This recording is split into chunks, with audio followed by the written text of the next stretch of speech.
Mais Alors, je vais passer maintenant le relais à notre collègue des Îles de la Madeleine.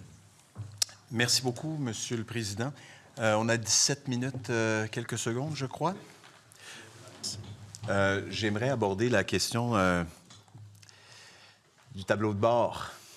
Je ne sais pas si vous me voyez venir, mais à chaque année, j'aime essayer de regarder le tableau de bord pour voir si on progresse, mais pas seulement si on progresse par rapport au mois précédent ou à l'année précédente, mais peut-être aussi au cycle précédent.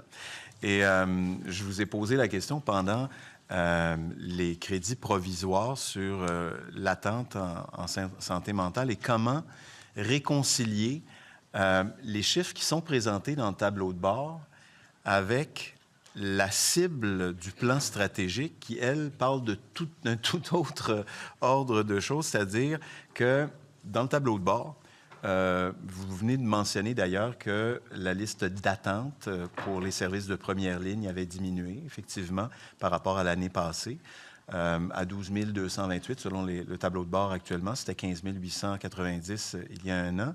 À cela s'ajoutent ceux qui sont en attente hors délai.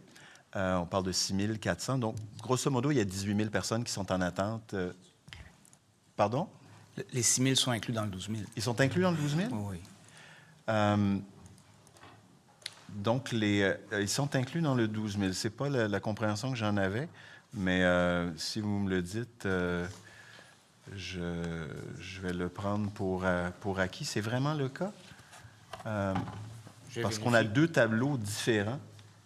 Aidez-moi à comprendre si vous voulez bien, parce que moi, j'avais l'impression qu'il y avait des gens qui étaient en attente de services de première ligne dans les délais, et il y avait un autre groupe qui était en attente, mais hors délai. Donc, 12 228 plus 6 458, ça faisait 18 000 personnes qui étaient en attente. C'est pas le cas. Bien, je vais vérifier. D'accord.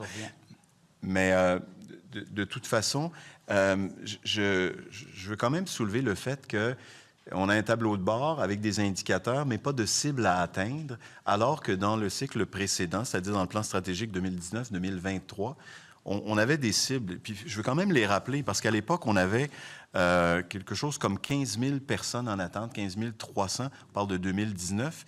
La cible était 1 500 personnes. C'était la cible qu'on se fixait. Là, on a abandonné toutes les cibles. On est à 10, 12, 16 000.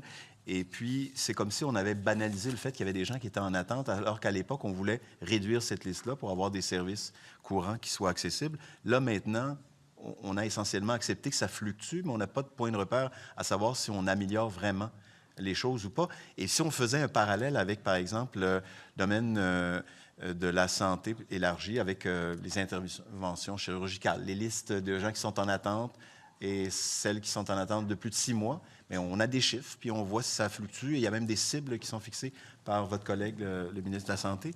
Pourquoi avoir abandonné ces cibles-là en attente, en santé mentale? Bien, je pense que effectivement, c'est 12 000 usagers en attente, dont 5 975 usagers en attente dans le délai et 6 163 usagers en attente hors délai. Bon, donc ça, c'est la première chose.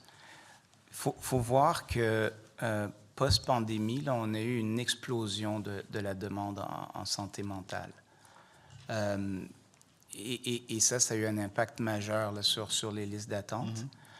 On a modifié un peu, comme je racontais plus tôt, avec notre approche première ligne, avec notre approche en CLSC, avec notre haussement des services sociaux, les délais d'attente et le nombre de personnes en attente.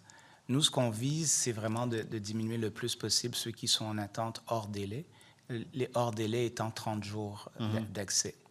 Donc c'est vraiment ça notre cible, mais le plus possible, c'est une cible qui n'est pas particulièrement, si vous permettez, ambitieuse. C'est-à-dire, comment mesurer l'atteinte des objectifs si on dit on veut le faire le mieux possible? Donc, on est sûr d'atteindre l'objectif si on a fait de notre mieux.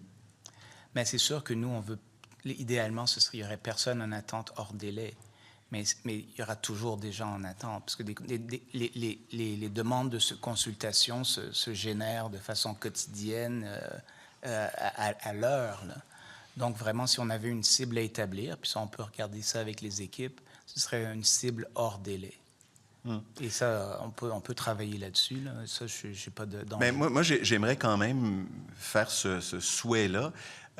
Si, comme vous le dites, l'objectif, c'est qu'il n'y ait pas des gens qui soient en attente hors délai, mais qu'on se dise non seulement que c'est l'objectif à atteindre, d'éliminer cette liste-là, mais ensuite qu'on mette les moyens en place pour atteindre cet objectif-là, qu'on partagerait tous les deux, évidemment. Puis, je vais vous parler d'une des initiatives qu'on est en train de travailler avec le ministère et Santé Québec, justement. C'est beaucoup des gens qui sont en attente hors délai, puis ça, tout le monde le sait, c'est ceux qui sont en attente pour des services de psychologue. Et dans notre approche multidisciplinaire au mécanisme d'accès, la personne le professionnel qu'on n'a pas encore impliqué, c'est le psychologue répondant. Donc, on veut que le psychologue soit autour de la table pour justement travailler avec les équipes et décider, peut-être ce patient-là, moi, je dois le voir avant tout le monde et non pas à la file. Parfait.